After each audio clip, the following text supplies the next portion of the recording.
Imagine stepping into a darkened forest. Every rustling leaf, every distant sound heightens your senses. You're on the alert, scanning for hidden threats. Now imagine a sailor. He watches the shifting tides, scanning for dark shapes below, and his safety depends on his ability to read his surroundings. Or think of a young bride waiting at home for her husband's return from work. The moment he steps in, she instinctively picks up on his tone, his body language, and his energy. What do these scenarios have in common? Observation. People are wired to scan new environments, looking for clues of safety and belonging, and your customers are no different. When they step into your store, business, or when you step into their home or office, they are thinking one thing: who are you, and will I be better off spending time with you? That's why the contact step is critical in selling. Within seconds, customers decide whether they trust you or whether they want to retreat. Today, we're going to coach you on how to remove customer anxiety, build instant rapport, and create a buying experience that feels natural and easy. Rapport building doesn't begin when you start selling. It begins before the first words are even spoken. Professional salespeople don't wait for customers to approach them. Instead, they move toward people with a smile and a handshake. They exchange names and begin using them naturally in conversation. They ask open-ended questions like, "How may I help you today?" They make introductions to other people with them if necessary, and in retail, they show customers around while guiding them toward products or sales areas. They also find a connection. They ask about their business, interests, or needs. One of the most common mistakes in sales, especially consultative sales, talking too much. The best salespeople listen 80% and talk only 20%. Most reps do the opposite, and they lose customers fast. For example, imagine a customer mentions they love fishing. A bad rep jumps in and says, "Oh yeah, I fish too. Let me tell you about the time I caught a 12-pound bass." Or I actually heard this example. A rep entered a home and in the first few moments learned that their son had recently passed away. His first words, "Could we move to the kitchen table where I can show you our window package?" That's a problem, right?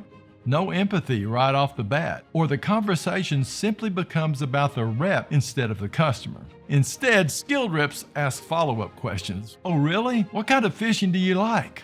Or "Where's your favorite place to fish?"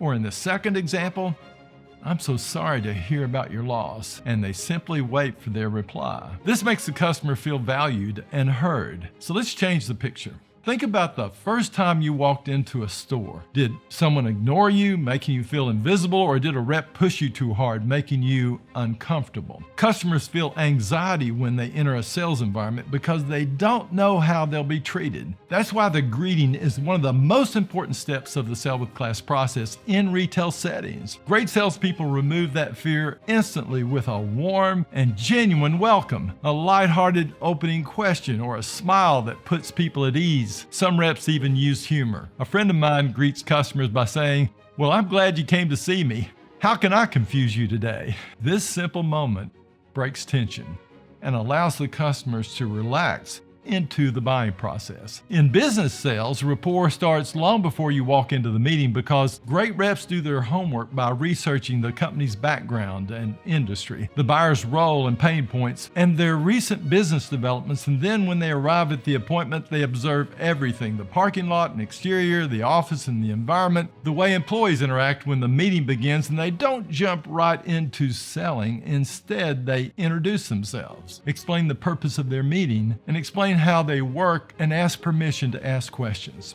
This can even be done as you observe a home, its vehicles, lawn, and surroundings, and you walk to the front door. In a store, a wireless rep might say, "I'd love to learn about your setup to see if I can help. Is it okay if I ask some questions?" People also trust other people who are like them. That's why top salespeople use a skill called adapt and mirror. This means subtly matching the customer's body language. Are they relaxed or formal? Their tone and energy. Are they fast-paced or methodical? Their communication style? Do they like details or big picture talk? And if a dynamo is quick and direct, they match their efficiency. And if a thinker wants details, they're prepared with data. And if a performer is animated and excited, they bring energy to the conversation. And if a diplomat is warm and relational, they slow down and build trust. By adapting, you make people feel instantly comfortable, and that builds rapport fast.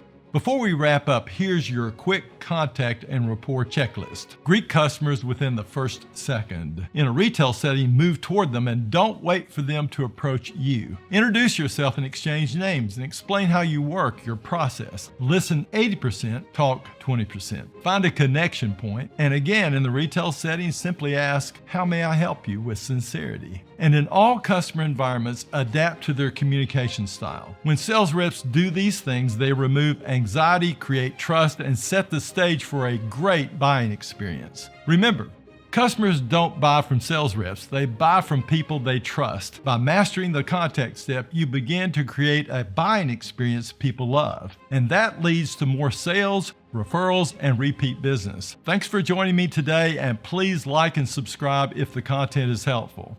In the next episode, we'll move to the listen step and continue mastering the class process, how to sell in a way people love. Until then, empower your team, transform your sales, and start coaching others to apply what you learned today. And see you next time.